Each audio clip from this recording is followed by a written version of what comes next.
Hello मेरे प्यारे दोस्तों, कैसे हैं आप सभी। स्वागत है आप सभी का आपके गुरुजी चैनल एस पिज़्ज़ा चैनल पे। और मेरे प्यारे बच्चों, आज मैं आप लोगों के लिए हिस्ट्री का इंपॉर्टेंट सेशन लेके आया हूँ, जिसमें कि मैं आज आप लोग को इंपॉर्टेंट यानी कि हिस्ट्री के जितने भी इंपॉर्टेंट वन लाइनर क्वेश्चन होते हैं मेरे प्यारे बच्चों, वो करवाऊंगा। और इससे पीछे के पार्ट्स में मैंने बहुत सारे आप लोगों को इसके क्वेश्चन बताए। कम से कम मेरे प्यारे बच्चों 60 यानी कि कह सकते हैं जो 50-60 ऐसे वन लाइनर क्वेश्चन जो कि आपके एग्जाम में आते हैं वो मैंने करवा दिया। और मेरे प्यारे बच्चों 10-15 यानी कि वन लाइनर क्वेश्चन हिस्ट्री से इंपॉर्टेंट एनसीईआरटी और एससीईआरटी को मेरे प्यारे बच्चों हमने फॉलो किया है।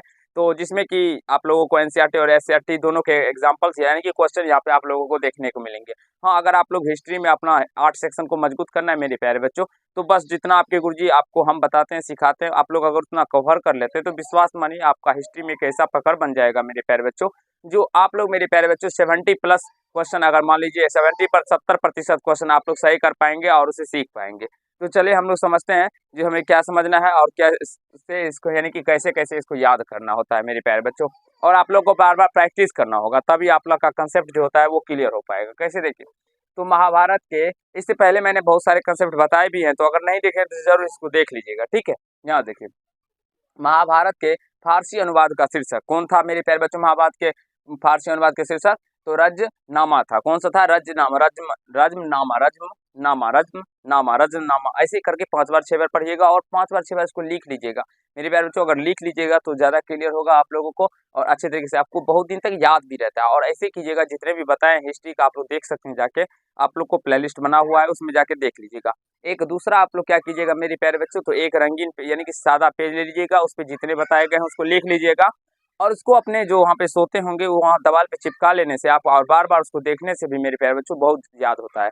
तो इसलिए उसको अभी चिपका लीजिएगा तो आपको अच्छे से क्लियर हो जाएगा। और हिस्ट्री का मैंने मेरे प्यारे बच्चों 8 ऐसा सेक्शन होता है जो आप लोग याद कीजिएगा फिर भूल जाएगा, याद कीजिएगा फिर भूल जाएगा। तो इसको बार बार जब तक आप लोग देखेंगे नहीं तब तक आपको ये याद नहीं रह पाएगा, इसलिए आप लोग इसको देखते रहिएगा। ठीक है, महाभारत के रचयिता आप सभी जानते होंगे जो महर्षि वेद व्यास है मेरे प्यारे बच्चों, इन्होंने ही महाभारत को लिखा था।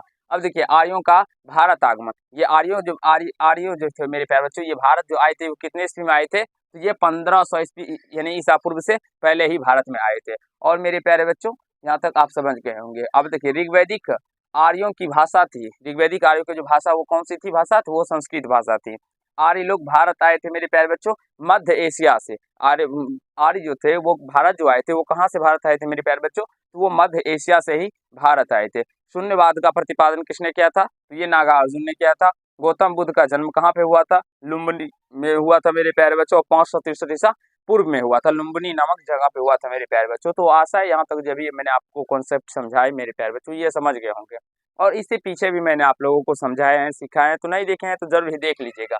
अब देखिए, ये तो अभी गौतम बुद्ध से ही रिलेटेड सारे कंसेप्ट है और आगे भी कंसेप्ट करवाए जाएंगे मेरे प्यारे बच्चों।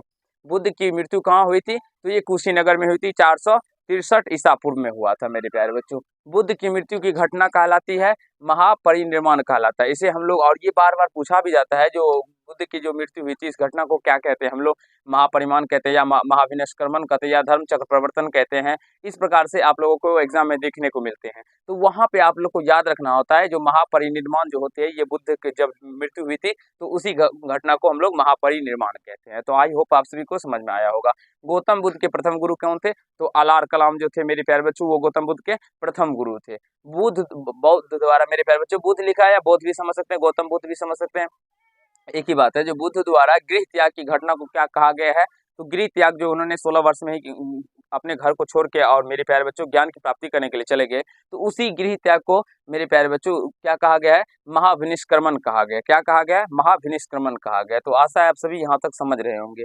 उसके बाद बुद्ध का प्रथम प्रवचन कहलाता है, यानी बुद्ध ने जो प्रवचन दिया था उसे हम लोग क्या कहते हैं? तो उसे धर्म चक्र प्रवर्तन के नाम से भी जानते हैं, जो धर्म चक्र प्रवर्तन के नाम से भी जानते हैं। अब देखिए आ गए, बुद्ध ने प्रथम उपदेश दिया था मेरे प्यारे बच्चों। तो बुद्ध ने गौतम बुद्ध जब अपनी शिक्षा कंप्लीट कर ली थी मेरे प्यारे बच्चों, तो उन्होंने जो सबसे प्रथम अपना उपदेश दिया था वो सारनाथ में दिया था। कहाँ दिया था? सारनाथ में दिया था। और मेरे प्यारे बच्चों, बुद्ध ने किस भाषा में उपदेश दिया था? तो वो पाली भाषा में उपदेश दिया था। तो यहाँ तक जो भी मैंने आप लोग को वन लाइनर एग्जाम्पल मेरे बच्चों करवाए हैं और ये आप लोग समझ सकते हैं। ये मैं आप लोग को बता देता हूँ, एनसीईआरटी प्लस SCERT दोनों को मेरे प्यारे बच्चों फॉलो करते हुए ये मैंने आप लोगों के लिए बताया हूँ। हिस्ट्री का आप लोग मिला भी सकते हैं हाँ, लेकिन आप लोग को ये सारे पॉइंट्स खोजने में आप लोग को जगह-जगह पे खोजना पड़ेगा। लेकिन मेरे प्यारे बच्चों हमने खोज रखे हैं और आपको ढूँढ-ढूँढ के ये सारे कांसेप्ट करवाए जाते हैं, जिससे कि आपके एग्ज़ाम में अगर आप लोग को इन तरह के प्रश्न आते हैं, तो डायरेक्टली आप लोग उसका आंसर कर पाएँ। और मेरे प्यारे बच्चों ये छोटा ही वीडियो रहता है, जिससे कि आप लोग 2-4 मिनट में इसको देख भी लें और कांसेप्ट को क्लियर भी कर लें। तो चलिए, और इस तरह के वीडियो मैंने आप लोगों के लिए बना भी रखे हैं, तो ज़रूर ये सारे वीडियो को देखिए, क्योंकि देख लेने से कुछ ना कुछ ज़रूर ही मेरे प्यारे बच्चों आप लोगों को ज्ञान ही मिलेगा। चलिए, आज के पार्ट में इतना ही करते हैं।